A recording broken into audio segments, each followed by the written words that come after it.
Muy bien, buenos días a todos. El día de hoy nos acompaña la doctora Nayeli Weber. Nos va a presentar el tema de COVID-19 como enfermedad de trabajo. Ella actualmente es especialista en salud en el trabajo y perito médico dictaminador. Bienvenida, doctora.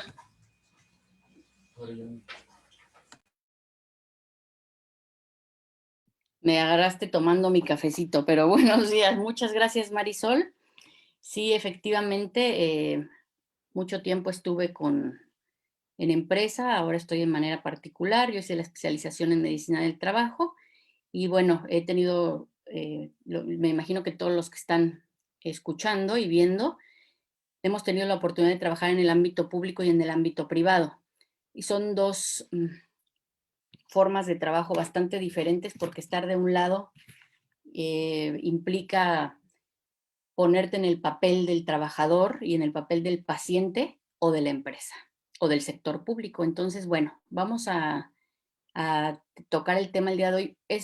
Créanme que es un tema complicado, ya que, como lo sabemos, un riesgo de trabajo de por sí es complicado poder conjuntar, hacer que sea una causa-efecto y poderlo combinar para ser calificado. Y ahora con esto de la enfermedad de COVID-19, pues tenemos que tener las armas necesarias o el sustento necesario y sobre todo bajo la legislación vigente para poder calificarla y para poder tenerla o que pueda ser una enfermedad laboral.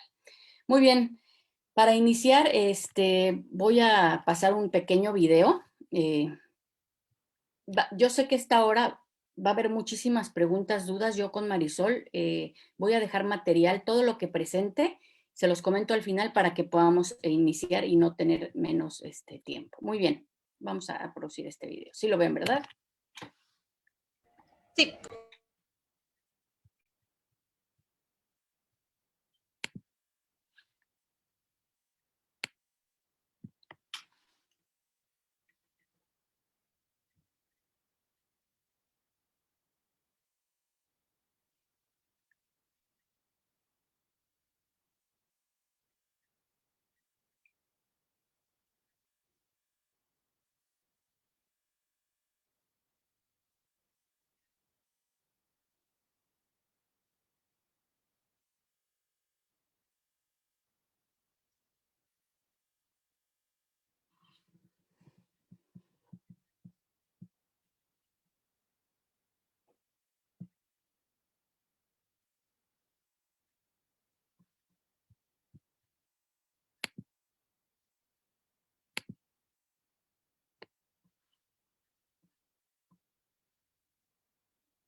Muy bien, pues esto, más que una información, parecería, me van a decir, parece un cuento de hadas, porque pues sí,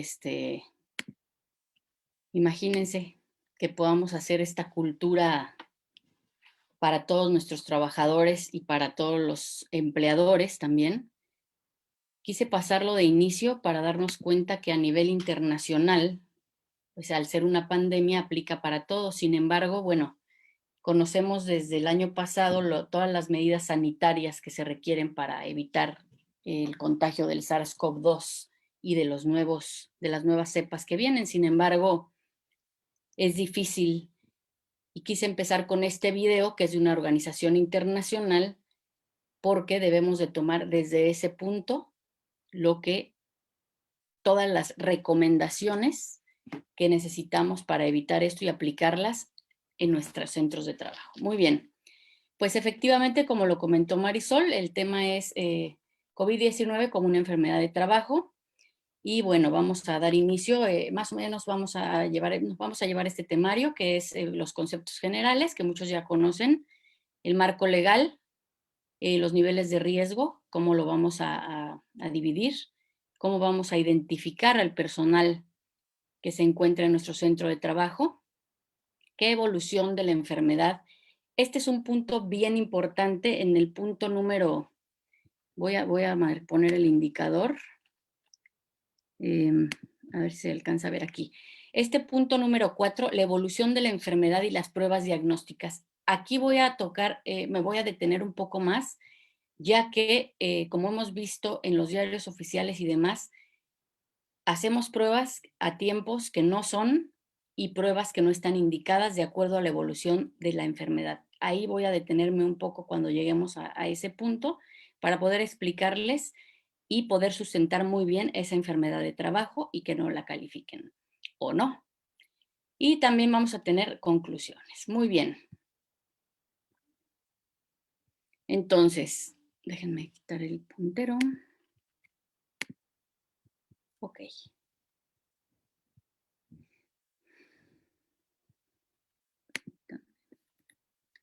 Riesgos de trabajo. Los riesgos de trabajo, como muchos de ustedes, y veo conectados aquí, a mí me gusta participar porque luego siento que se siente como un monólogo, pero están ahí muchos. Y veo aquí a alguien que se llama Luis García. ¿Está atento Luis García? No lo tenemos ahí. Luis, no. Juan Aguayo. ¿Tiene su micrófono encendido? No.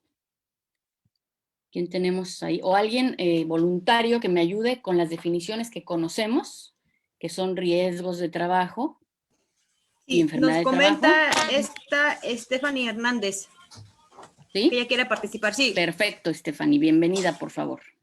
Es solamente darle lectura, ¿verdad? Sí, solamente. Ok, muy bien. El primero es riesgos de trabajo, que son los accidentes y enfermedades a que están expuestos los trabajadores en ejercicio o con motivo del trabajo. El fundamento legal lo encontramos en el artículo 473 de la Ley Federal del Trabajo.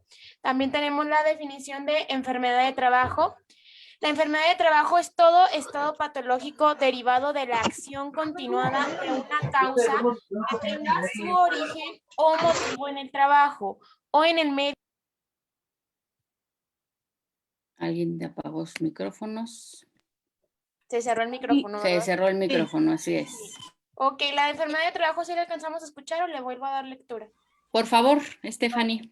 Enfermedad de trabajo es todo estado patológico Uh-huh. derivado de la acción continuada de una causa que tenga su origen o motivo en el trabajo o en el medio en el que el trabajador se vea obligado a prestar sus servicios. El fundamento legal está en el artículo 475 de la Ley Federal del Trabajo. Muchísimas gracias, perfecto.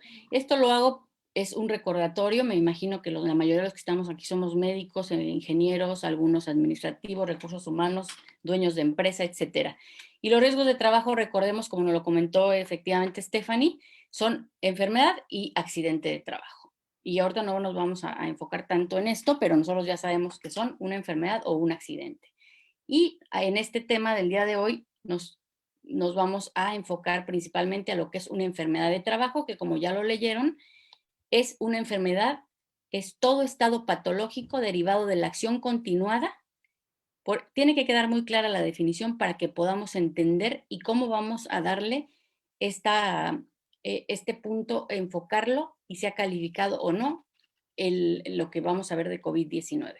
Que tenga origen o con motivo del trabajo. Esa es una palabra bien importante para poder ver COVID-19 por su medio de contagio, que es lo que vamos a ver la historia natural de la enfermedad, porque el trabajador nos puede decir, yo me contagié en la empresa, pero sabemos que esto puede ser en muchos lugares.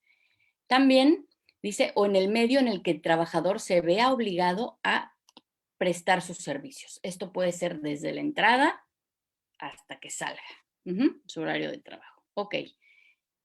Aquí en el marco legal nos vamos a basar, quise ponerles esta pirámide de Kelsen, se utiliza en el derecho, totalmente se utiliza a nivel de la legislación y siempre, siempre, siempre la quise poner porque tiene que quedar muy claro. Cuando yo quiero ajustar, defender, fundamentar o motivar algo que estoy diciendo, debe de quedar muy claro que la Constitución Política de los Estados Unidos Mexicanos está al mismo nivel que los tratados internacionales.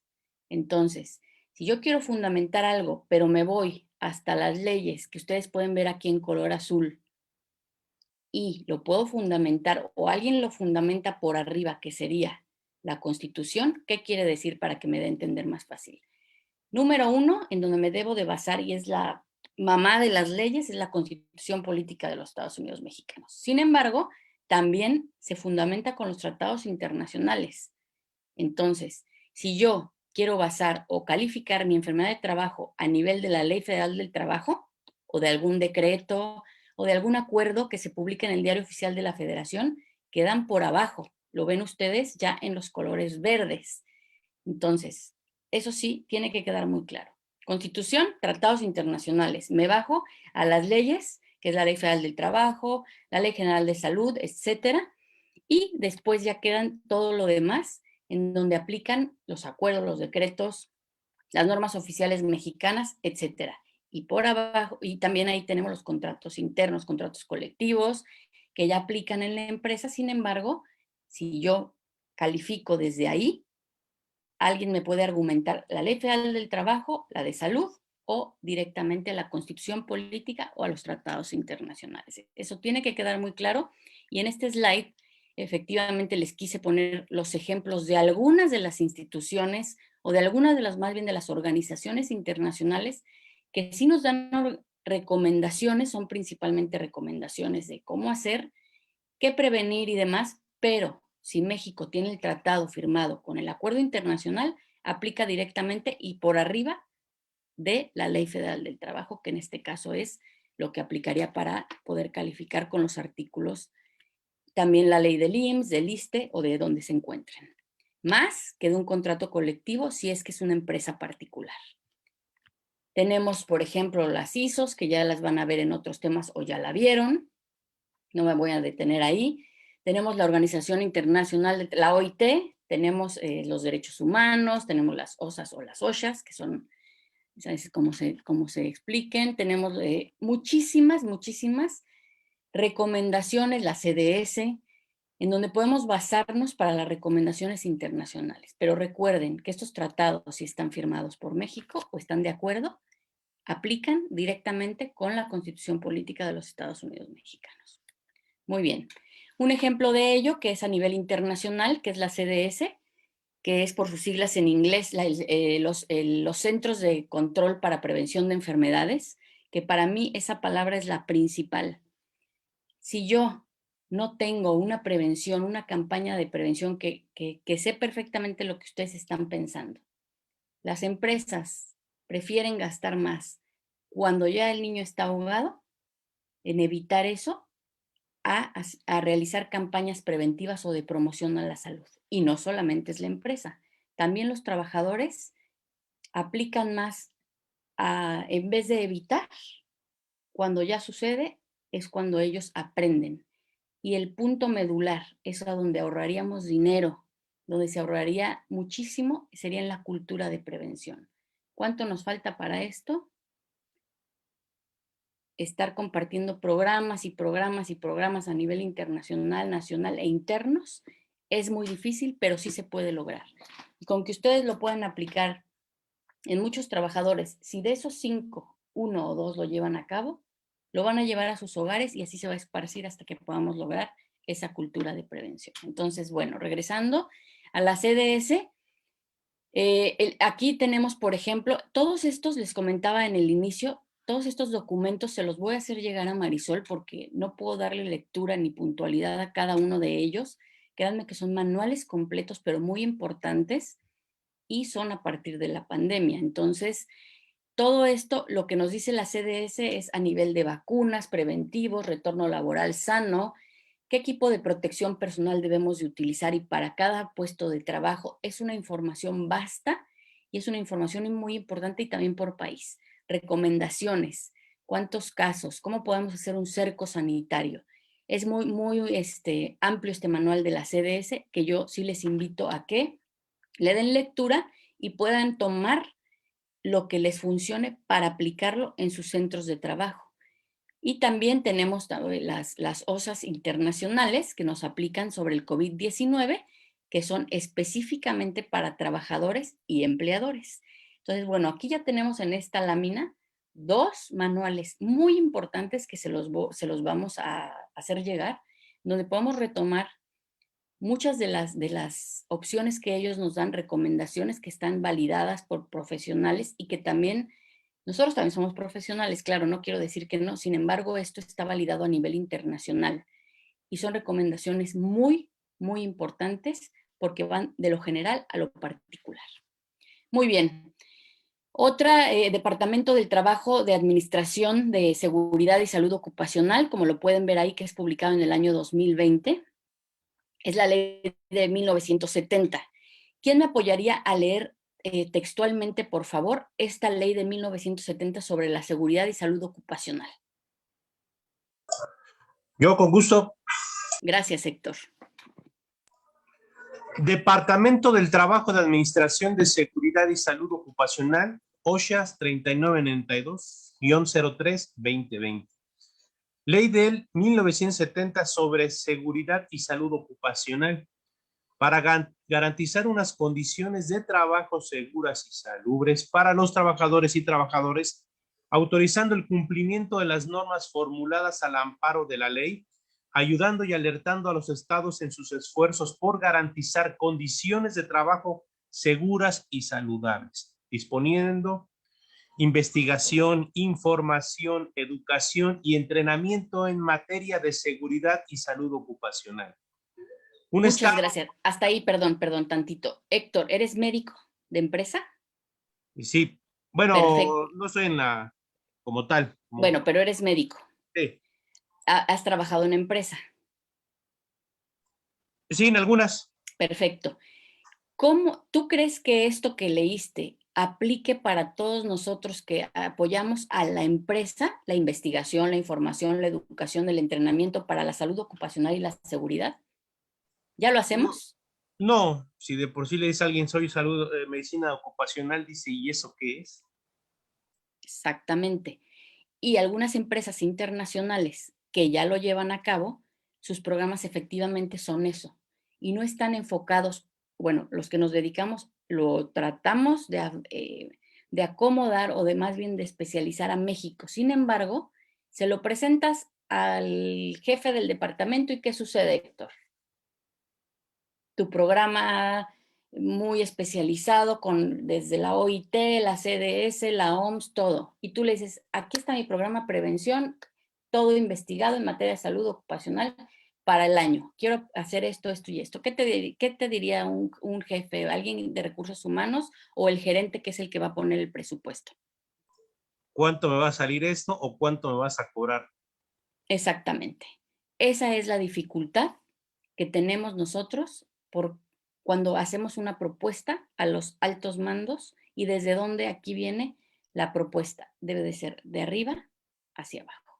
Si yo como trabajador veo que mi patrón, el jefe, el gerente, el dueño, el director, quien fuera, no lleva a cabo las medidas de prevención, de salud, de formación y no aprueba mis programas, estoy quedándome en mi escritorio viendo consultas y dando recorridos de la Comisión de Seguridad y Higiene. ¿Están de acuerdo? Yo sé que todos esto lo hemos pasado. No en todas. Estoy hablando la mayoría, ¿vale? Y se los voy a comentar ahorita con dicho de razón porque he trabajado en empresas grandes e internacionales y nacionales. Entonces, gracias Héctor por tu aportación. Los hago participar porque este tema de legislación es muy difícil, es complicado de explicar y se me duermen. Entonces voy a estar diciendo ejemplos, voy a estar haciéndolos participar con ejemplos también para que ustedes me aporten, porque yo también aprendo, y podamos entender todos la conclusión de cómo calificar una enfermedad laboral en México, COVID-19, ¿ok? Pero sí tienen que tener las bases. Cuando te pregunten, ¿y de dónde lo sacaste? Yo puedo decir, pues desde a nivel internacional, pum, pum, pum, pum, y tener esa base. ¿Listo? Muy bien. Y bueno, todas estas cláusulas, ya no nos vamos a ir tan específico, con lo que nos apoyó Héctor es suficiente, pero aquí nos dice muy claro que debemos de tener un programa para poder aplicarlo. Otro sería un riesgo de exposición de los trabajadores, existe totalmente, ¿no? El riesgo de los trabajadores a la exposición ocupacional del SARS-CoV-2, que es el virus que causa COVID-19, dependió, bueno, siempre ha sido persona a persona. Entonces, si yo estoy solo en el trabajo, pero también vivo y transporte público y carro y la calle, entonces, ¿en dónde va a ser el contagio? Me dicen, ok, 1.5 metros, aquí manejan 6 pies, que es 1.82 metros. ¿Sospecha que tiene COVID-19? No sospecho, eres asintomático, tienes síntomas, es que no huelo, pero no me duele la cabeza, pero ha de ser de estrés. Hay muchas variantes de la enfermedad. ¿Cómo voy a saber? ¿Cómo voy a clasificar la exposición de mis trabajadores al SARS-CoV-2? Es como vamos a irnos a una ley general, a un estudio de la Secretaría del Trabajo que es, por ejemplo, ruido.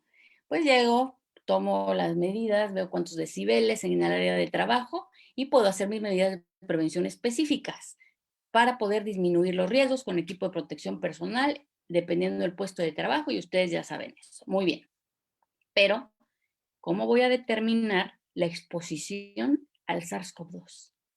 Solamente que sepa que alguien tiene COVID, tuvo, y que ya regresando a trabajar o el retorno laboral tenga mi prueba negativa. ¿Creen que sea suficiente eso? No. Y aparte, ¿cómo voy a determinar si fue una enfermedad laboral o no fue una enfermedad laboral? Muy bien. Entonces, la OSHA ha dividido las tareas de trabajo en 4 niveles de exposición a riesgo, que ahorita las vamos a ver. Y las voy a mostrar en una tabla, que yo creo que ya las vieron, pero vamos a hacerlo muy corto porque es profesional de salud, pero está en contacto con COVID, pero ahora nos vacunan a los a los que estamos en institución pública COVID, pero a los particulares no, enfermeros, odontólogos, profesionales de la salud, etc. Entonces ahí queda un poco desequilibrado. Vamos a ver los riesgos desde exposición muy alto hasta el más bajo. Antes de ver nuestros niveles, como les comentaba que estamos en el marco legal, ya les comento OMS, OIT, CDS, todas las instituciones o las organizaciones internacionales que nos dan apoyo a declarar pandemia y a darnos manuales de conocimiento para poder basarnos en cada uno de ellos. Ahora sí nos vamos a ir a lo que nos compete, que es México, nuestro país. Y aquí es totalmente la Constitución Política de los Estados Unidos Mexicanos.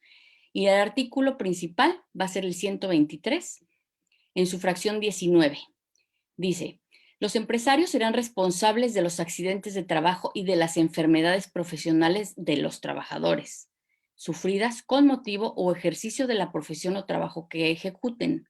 Por lo tanto, los patrones deberán pagar la indemnización correspondiente según haya traído como consecuencia la muerte o simplemente incapacidad temporal o permanente para trabajar de acuerdo con lo que las leyes determinen.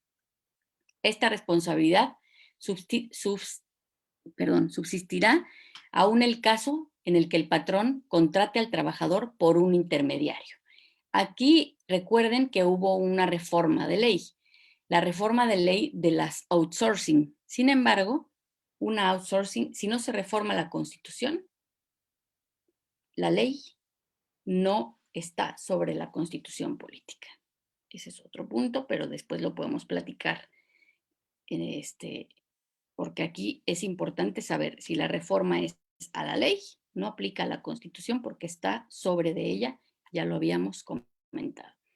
Entonces, ¿ustedes creen que la COVID-19 como enfermedad profesional va a tener, o sea, si afecta a un trabajador y es con motivo de la profesión o del trabajo que esté ejecutando, el patrón va a pagar su incapacidad? Debe, no es creer, es deber, porque es una responsabilidad del patrón. ¿Por qué? Porque trabaja para él y es, sea o no, un intermediario, o sea, alguien un contratista, por ejemplo. Llega al almacén, coloca, pero el montacarguista no sabe que tenía COVID-19 o que tenía el SARS y estaba en su etapa de incubación. Llega el almacenista, coloca la materia prima, quien recibe, y entonces ahí, ¿qué sucedería? ¿Sería enfermedad de trabajo? Lo dejo como pregunta. Continuamos. Después de la Constitución política, dijimos que seguían por debajo las leyes, y ahí ya comentamos también el artículo 123, y en la Ley Federal del Trabajo sería el artículo 475 bis. ¿Quién me apoya a la lectura del mismo, por favor?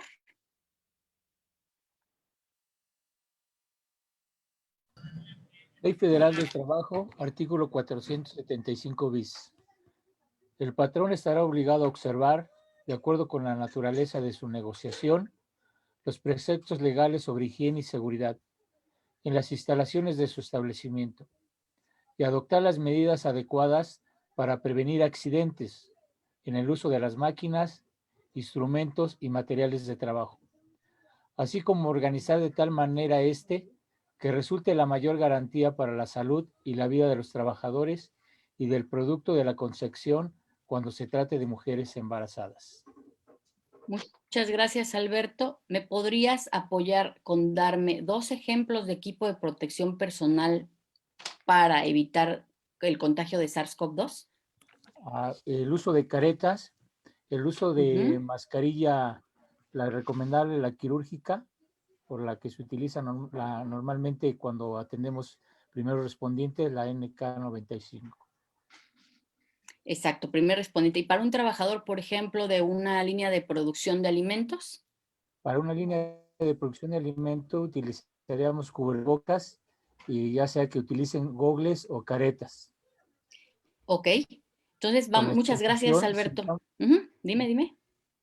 Por si ¿Perdón? está muy cercano, depende también la cercanía que esté entre trabajador y el trabajador, entre estaciones de trabajo. Exacto, pero acordémonos, ahí, perfecto, ese es muy buen punto. Sin embargo, estamos trabajando con alimentos. Ahí es una cuestión importante. Entonces, aplicaría también ver el riesgo que se encuentra dependiendo de lo que se dedique la empresa. ¿Ok? Entonces, muy bien. El equipo de protección personal es el que tiene que otorgar el patrón, pero tiene que ser de acuerdo al puesto de trabajo, a las horas y el mantenimiento, sobre todo eso, porque hay trabajadores que se quitan el cubreboca, lo dejan en el locker así y traen el de tricapa 3 días, que sabemos que eso pues no funciona. Y volvemos a tener la palabra mágica aquí, que es prevención. Prevención, evitar, anticiparme. Y eso es obligación del patrón. Gracias, Alberto. Muy bien. Algunos nos vamos a regresar, es nuestra base, la Ley Federal del Trabajo, obviamente, artículos 475, 76 y del Seguro Social el 43, y doy lectura, que es la enfermedad de trabajo, que es todo estado patológico derivado de la acción continuada de una causa que tenga su origen o motivo en el trabajo o en el medio en el que el trabajador se vea obligado a prestar sus servicios. En todo caso, serán enfermedades de trabajo consignadas en la Ley Federal del Trabajo.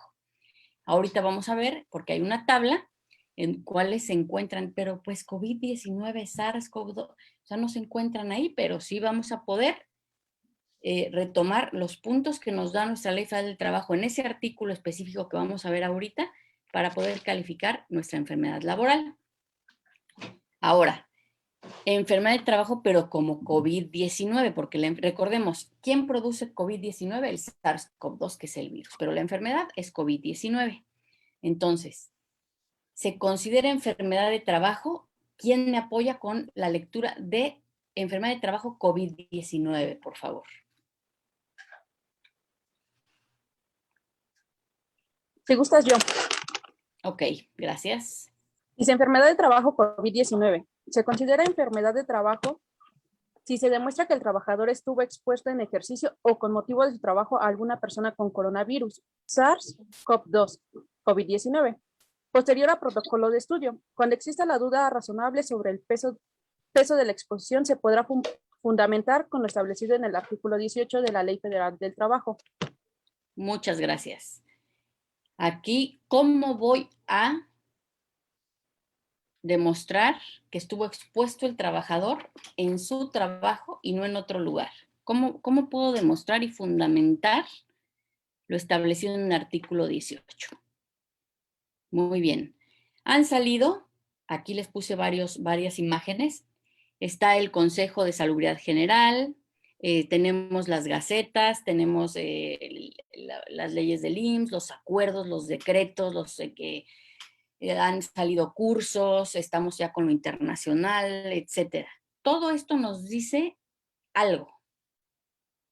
Sin embargo, ¿cómo voy a demostrar que mi trabajador se contagió por motivo de trabajo? O sea, ¿cómo voy a hacer la relación causa-efecto para poder calificar esa enfermedad laboral?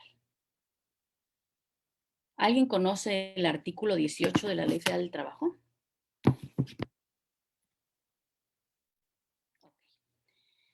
Estos son algunos ejemplos de los acuerdos que se han publicado en el Diario Oficial de la Federación. También se los voy a hacer llegar a Marisol para que los puedan tener. Son más, puse los más importantes. Son todas las medidas preventivas en el trabajo, desde que se declaró como pandemia, qué hacer como medidas preventivas, los semáforos, cuáles son las actividades no necesarias, en el IMSS cómo se va a calificar como enfermedad laboral, los acuerdos que modifican los artículos. Muchísimos acuerdos han salido, pero recordemos que entonces el acuerdo queda debajo de la ley y de la Constitución. Ok, ¿se tiene que cumplir? Sí, por supuesto que sí. Es como una norma oficial mexicana. Pero entonces lo debemos aplicar a nuestro centro de trabajo. Y aquí vamos a empezar a identificar rápidamente nuestros 4 niveles de exposición a riesgo. ¿Cómo vamos a saber? Ok, pues por los que empezaron a vacunar, ¿no? Médicos, profesionales de la salud que se encuentran directamente con los pacientes que tienen o son diagnosticados con COVID-19 por SARS-CoV-2 son los de muy alto riesgo, directamente, y los que se encargan también del área de la morgue. Los de nivel alto son el personal de apoyo de atención a cuidado de la salud, pero ustedes dirían, ¿como quién? Pues los paramédicos, los médicos se encuentran en consultorio de medicina familiar, por ejemplo, en los transportes, en las ambulancias, etc. También tenemos los trabajos que requieren contacto frecuente o cercano con personas que podrían estar infectadas. La verdad, esto queda muy abierto. No hay una definición que te diga, tú eres 1, 2, 3, 4. Para mí los niveles de riesgo es algo donde nos podemos basar. Sin embargo, sí queda muy expuesto a que yo pueda enfocar a alguien específicamente en un nivel. En este caso, también tenemos a los trabajos que requieren contacto frecuente o cercano que pudieran estar infectadas, que es el medio, ya se los había comentado, y los trabajadores en esta categoría que sería el bajo o de precaución, que tienen contacto ocupacional mínimo con el público y otros compañeros de trabajo. ¿En cuál estaríamos nosotros hablando para los que no son empresas médicas, que no están con pacientes, ni hospitales, etcétera, ni paramédicos, sino para una empresa, un lugar de trabajo? Seríamos en el nivel bajo de precaución, pero también en el medio. Entonces ya no nada más es preventivo, también tenemos un contacto medio. Y si en la casa de la persona vive un paramédico, un médico, tenemos ese contacto y cómo vamos a poder definir si fue esa persona la que contagió o con la que obtuvo el contacto del SARS-CoV-2 o si nada más fue en la empresa. Yo creo que muchos de ustedes ya habían visto niveles de riesgo, porque esos son los que estamos manejando ahorita. Y también hay algo muy importante que se maneja en las empresas, que es el distintivo de seguridad sanitaria en el centro laboral, en donde ustedes obtienen, se los voy a mostrar muy rápido porque les digo que el tiempo nos come, o bueno, está bien, se los voy a mandar porque ya vi la hora y no nos va a dar tiempo. Es una tabla en donde vamos a calificar de acuerdo a nuestra empresa, a nuestro lugar de trabajo, vamos a numerar, nos va a salir el nivel de riesgo y las acciones que debemos de tomar. Si no lo tienen, si no lo conocen, también se lo voy a hacer llegar a Marisol para que lo puedan conocer. Se pueden meter a la página del Instituto Mexicano del Seguro Social y hacer esos cursos. En alguno de ellos viene también como capacitador, viene cómo hacer el distintivo de seguridad. Todo esto son tablas de Excel. Yo pongo cómo estoy, o sea, mi diagnóstico situacional, qué resultado obtengo y qué tengo que hacer. Están muy generales las preguntas a mi gusto, pero sí nos van a orientar a las actividades que podemos llevar a cabo. Y como es algo oficial, si lo presentan a su patrón, es muy buen, lo van a aceptar, lo van a aceptar. Muy bien. No voy a dar el marco legal, hay muchísimo donde nos podemos apoyar, también se los voy a compartir porque, pero ¿en dónde me baso? Les van a preguntar, ok, pues ya te dije desde lo internacional, pero si quieres lo puro de México, aquí está. Entonces también tenemos otro tipo de artículos, o más artículos, perdón, y también son que los trabajadores que sufran un riesgo de trabajo, que ya sabemos son enfermedad y accidente, tienen derecho a asistencia médica, quirúrgica, rehabilitación, en caso de que se requiera hospitalización, medicamentos, y en este caso la rehabilitación. Recordemos que COVID deja muchas secuelas. Todo eso es obligación del patrón. ¿Creen ustedes, ya no los voy a hacer tanto participar por el tiempo, pero creen que COVID-19 puede dejar una incapacidad temporal, permanente, parcial, total o la muerte? Por supuesto que sí. Y este es un riesgo de trabajo en la clasificación de enfermedad laboral. Entonces, todos estos artículos nos están aplicando y no son nuevos, ya existen. En los artículos 478, que es la incapacidad temporal, el 79, que es la permanente parcial, y la 80, que es la incapacidad permanente total, aplica perfectamente para la enfermedad COVID-19. En el artículo, aquí ya me voy a enfocar un poco más a lo que es la enfermedad de COVID-19. ¿Cómo voy a O sea, yo, ok, ya tengo la enfermedad, ya me dijo la doctora de los tratados internacionales, la OMS, ok, sí, ahora sí, vamos a ver cómo voy a poder llevar COVID-19 a una enfermedad de trabajo. Muy bien. En la Ley Federal del Trabajo, en el artículo 513, también la Secretaría del Trabajo y Previsión Social nos da una previa opinión de la Comisión Consultiva Nacional de Seguridad y Salud en el Trabajo, que actualizará las tablas de las enfermedades de trabajo. Y la evaluación de las incapacidades permanentes resultantes de los riesgos de trabajo, pero se publicarán en el Diario Oficial de la Federación. Entonces, la Secretaría del Trabajo dice, ok, yo te voy a decir como que ya esas enfermedades vamos a modificarlas y las vamos a poner en el artículo para que se apliquen. Tú dices, sí, pero COVID no hay, ¿no? Hay que aplicarlo. ¿Cómo lo vamos a aplicar? Aquí dice tabla de enfermedades y en la parte o en el área de infecciones, parasitosis, micosis y virosis, ¿ustedes creen que en el punto 136 entre el SARS-CoV-2 como una virosis? Claro que sí, porque entra de neumonía virus. Exactamente. Pero quede muy claro que no solamente es neumonía, pero la puedo enfocar aquí. Ahí, ahorita voy a entrar a lo que es cómo es la enfermedad y su evolución, y perfectamente como lo comentaron, va a tener una fase pulmonar. Y ahí es donde yo voy a determinar la virosis como neumonía por virus. Es la siguiente lámina. Rápidamente, Este es un apartado de la tabla de evaluación de incapacidades permanentes en mi artículo 514, en donde yo voy a decir, ay, ¿en dónde va a entrar? Por ejemplo, ustedes como ven esos pulmones, ok, pues nos vamos a ir al tórax y contenido. Si ustedes se van a la fracción 362 y empiezan a ver hasta la 405, van a encontrar secuelas. Y habíamos hablado en los artículos anteriores, rápidamente, en todos estos, a lo que tiene obligación el patrón. Me voy para acá y eso me puede dejar una incapacidad, claro que sí. Y me voy a la tabla primero me voy a la virosis y luego me voy a todo lo que puede dejar como una secuela. Eso lo detallan ustedes, por favor, por el tiempo, que me quiero ir a la evolución de la enfermedad y explicarles muy bien esto, que aquí se me confunden. Y bueno, el gobierno está haciendo PCR a todos, ¿están de acuerdo? Ahí vamos a tomar, esto es creo que la información más importante para que ustedes puedan calificar. Muy bien.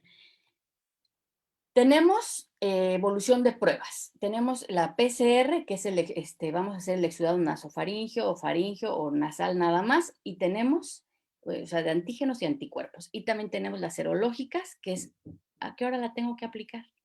¿Cuál es primero? Ahora sí que el primero es el huevo o la gallina. Hay que tener, es por fases y es por tiempos, porque recuerden que estamos nosotros tomando en cuenta los días de exposición o de incubación de ese trabajador. Y aquí es donde ustedes se tienen que poner muy atentos, fíjense bien. Llega un trabajador, ¿sí? Y le preguntan ustedes, ¿qué día comenzaste con los síntomas? No, pues empecé antier con tos. O no he tenido nada. Muy bien. ¿Cuántos días de incubación o un periodo de incubación tengo antes de empezar mi primer síntoma? Aquí alguien que me responda es muy rápido. De 3 a 5 días es el promedio, para no estar ahí, más o menos, para que se queden con eso. No nos vamos a tardar un poco. Ok. En ese periodo de incubación puede o no presentar síntomas el paciente, de acuerdo a si tiene comorbilidades. Casi no se presentan, pero pueden comenzar. Viendo la lámina ustedes, para que quede más claro, fíjense, COVID-19 se divide en 2 fases. Se los voy a decir hay muchos artículos, muchísimos, pero lo intermedio, lo que se concluye de todos estos es, vamos a comenzar con la fase 1, que es donde comienzan los síntomas. Es la fase en donde empieza a infectarse el paciente, la fase en donde empieza a replicarse el virus y comienza la cascada de inflamación que todos ya conocemos. Eso más o menos, y aproximadamente aquí lo pueden ver, dura 7 días. Si yo tengo un paciente, hagamos de cuenta que el día de hoy yo me presenté con alguien que tiene COVID-19 diagnosticado. Hoy para mí, que no tengo, es mi día 1, ¿ok? Y empezamos a contar hoy, 7. Entonces tengo 7 días y esto se los digo de una química directamente del INDRE. La máquina ya no detecta la carga viral después del día 8 para PCR. Entonces, si ustedes no tienen con seguridad el dato del contacto del día 1 del paciente con COVID-19 diagnosticado por cualquier prueba, y hoy es mi día 1, cuento hasta el 8, máximo 9 para hacer mi PCR. Si no, va a salir negativa, y aunque el paciente tenga COVID-19. Eso es bien importante y son datos del INDRE, ¿ok? Que es a donde hacen casi de todos los laboratorios públicos. Entonces, si me dice el paciente, oiga, doctora, pues es que no sé porque yo fue una fiesta o vino alguien, no sé el día. No, ¿qué prueba le correspondería que le realicemos? ¿PCR o serológica? Serológica. ¿Por qué? Porque no tengo un día. Y si el paciente, puede ser que no tenga síntomas, puede que sí, que tenga comorbilidades, que no sea COVID, que sea otra cosa. Acuérdense, día 0, exacto, al día 8 máximo, PCR. Si yo no sé los días, entonces tengo que irme a la serológica, porque ahí me va a dar esto, que es Si ya creó anticuerpos, es que ya estaba con el SARS en su cuerpo, de todas maneras, pero me va a dar la IgM, que es, ¿qué quiere decir? Cuando empiezo con síntomas, obviamente me va a salir en la serológica positivo la IgM. La IgM me va a indicar cuando el SARS-CoV-2, que es el virus que provoca COVID-19, está en mi cuerpo. Ya está en mi cuerpo, ¿ok? Y la IgG me va a demostrar que estoy creando anticuerpos o defensas para el SARS-CoV-2. Si yo tengo la IgM positiva, quiere decir que tengo ahorita COVID. Ahora, para los médicos y los no médicos, una enfermedad se diagnostica de acuerdo a signos y síntomas. Si el paciente sale IgM positivo y no tiene signos y síntomas, ¿es COVID-19? Piénsenlo. Es asintomático, pero yo podría diagnosticar con una IgM, que quiere decir que el SARS-CoV-2 está dentro de mi cuerpo, pero no tiene signos ni síntomas, ¿es COVID-19? Cuidado con eso. Pero si yo le hago entonces una prueba que ya tenga, aquí están abajo los días. Recordemos entonces, mi periodo de incubación fue hacia atrás.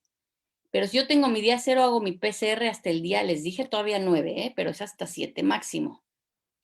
Entonces, a partir de aquí yo tengo que realizar la serológica, cuando ya estoy empezando a crear anticuerpos. Si tengo todavía, si ya nada más tengo positiva la IgG, es que ya creo anticuerpos, pero si me sale negativa la IgM, quiere decir que el SARS-CoV-2 ya no está en el cuerpo del paciente. O sea, que es negativo ya, que nada más tiene IgG, o sea, anticuerpos, pero ya no tiene el SARS en su cuerpo, o sea, ya no es contagioso.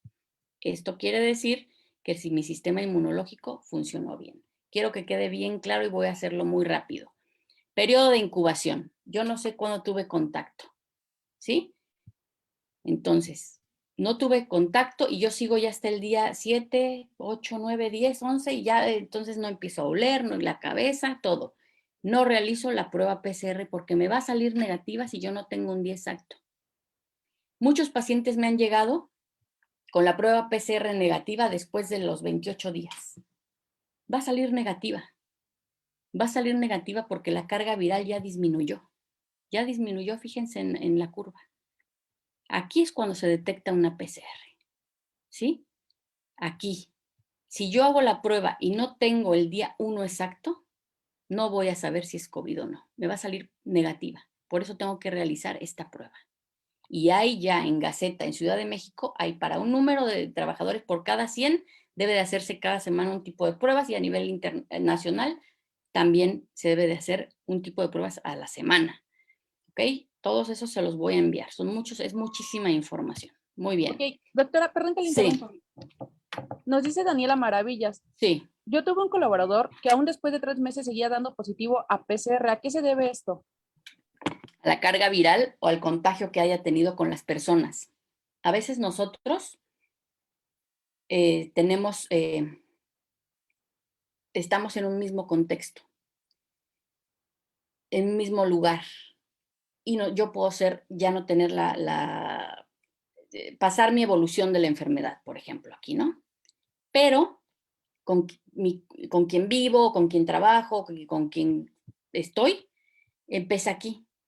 Y en la casa por eso las familias completas se enferman, porque yo ya salí del cuadro, pero mi primo, mi amigo, mi esposo, mi vecino, mi compañera del puesto, empieza aquí otra vez. Y el otro acá, y el otro acá. Entonces, ¿qué hago? Pues estoy circulando el SARS. Recuerden que el SARS se transporta por todo, imagínense, se transporta a nivel de oxígeno. Entonces, se encuentra en toda la hemoglobina, en todos los órganos, y hace una cascada inflamatoria muy fuerte. Entonces, ¿aquí qué es? Pues que la carga viral sigue, porque yo sigo en contacto. Casi siempre, doctora, o no recuerdo el nombre de quién fue la pregunta, casi siempre va a ser porque sigue en contagio con, o si se resguardó, no llevó las medidas necesarias preventivas, no llevó el tratamiento indicado y la carga viral sigue aumentada. PCR determina carga viral alta, ¿ok? Entonces ahí hay que investigar cuál es el motivo, el por qué no baja su carga viral. Y hay que hacerle, yo ya no le seguiría haciendo PCR, yo ya le haría la prueba serológica, porque a lo mejor ya la IgM me sale negativa. Eso es muy importante y saber si ya creo anticuerpos. Ahorita a ver si le puedo explicar un poquito mejor con la siguiente lámina. Sí, gracias. El tiempo de aparición, les digo que hay muchísimas, pero bueno, más o menos para que puedan entenderme. La Perdón, fase, doctora, tantito. sí, dígame. Nos comenta Alana Navarro. Dice, buenos días, doctora. Entonces, ¿las pruebas serológicas sí son fiables y se realizan en el día debido? Claro que sí. En el día debido estamos hablando estamos hablando desde el día 0. La IgM me va a dar positivo, ¿ok? Porque ya está incubado el SARS en mi cuerpo. Ya tuve 5 días con él, un aproximado o más, y entonces la IgM me va a dar positivo. Efectivamente, sí, la respuesta es totalmente sí, y es la que me va a dar más oportunidad de detectar IgM desde el día 0 hasta el día que quieran. Y la PCR solamente es en los primeros 8 días del día exacto del contacto con paciente COVID. Sí, sí, doctora, sí sí se puede realizar y usted va a saber desde que tenga la IgM desde el día 0 hasta el día de la evolución. Si usted quiere dar, es más, la recomendación es, yo quiero que un trabajador regrese o un familiar deje de estar resguardado, tengo que realizar la prueba serológica para que ya tenga un resultado de IgM negativo con IgG positivo para que tenga la seguridad de tener la carga de anticuerpos. ¿Ok? Gracias. Sí. Y ahí es donde yo me quedo también con la duda, y yo también lo he preguntado, ¿por qué siguen haciendo en los kioscos gratuitos, por ejemplo, aquí en la Ciudad de México, PCRs? Van, me traen la PCR y les hago la serológica y me sale positivo. Y sigue con síntomas, pues sigue contagiando a todos. El SARS sigue en su cuerpo. Eso es lo que complica y por eso no podemos detener, porque no sabemos qué prueba hacer en qué momento. Ok. Muy bien, pues ustedes ya saben esto. Dijimos que la PCR es o del antígeno, para poder realizarla en la fase aguda de la enfermedad, que es donde comenzamos con los síntomas. Después comienza ya los trastornos, que es la fase hiperinflamatoria, que principalmente a esta le llamamos fase pulmonar. Por favor, no den desde la fase aguda. He leído unas recetas En fase aguda hay muchos protocolos. Utilicen el que ustedes consideren, pero previa lectura de investigación. Pero no les vayan a dar acitromicina cada 8 horas por una semana, como ayer me llegó un paciente, por favor. Ni 10 dexametasonas en esta fase, porque no les va a servir de nada. Y que ivermectina, y prednisona, y betametasona, y les meten a ver qué pega el cóctel, y qué están haciendo. Obviamente disminuyendo el sistema inmunomodulador no va a existir. Si de por sí el SARS lo acaba, imagínense si yo le doy todo eso aquí. No les va a funcionar. Por eso se trata por síntomas y por fases. La fase aguda, aquí están los síntomas, no le den otra cosa. Lo que ustedes recuerden que no siempre es enfermedad, es enfermo. Si el paciente solamente presenta cefalea, solo den paracefalea. Si ya me voy a la fase pulmonar, entonces ahí si ya vemos paciente hipertenso que le tengo que dar un anticoagulante, ok, ya manejo anticoagulantes, ya puedo ver si el manejo de mi dexametasona, ya puedo ver de acuerdo al paciente y su sintomatología.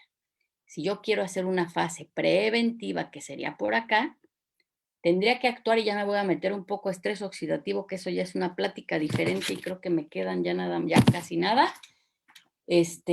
Yo tendría que inhibir la enzima fosfolipasa para evitar la producción de ácido araquidónico, dolor e inflamación.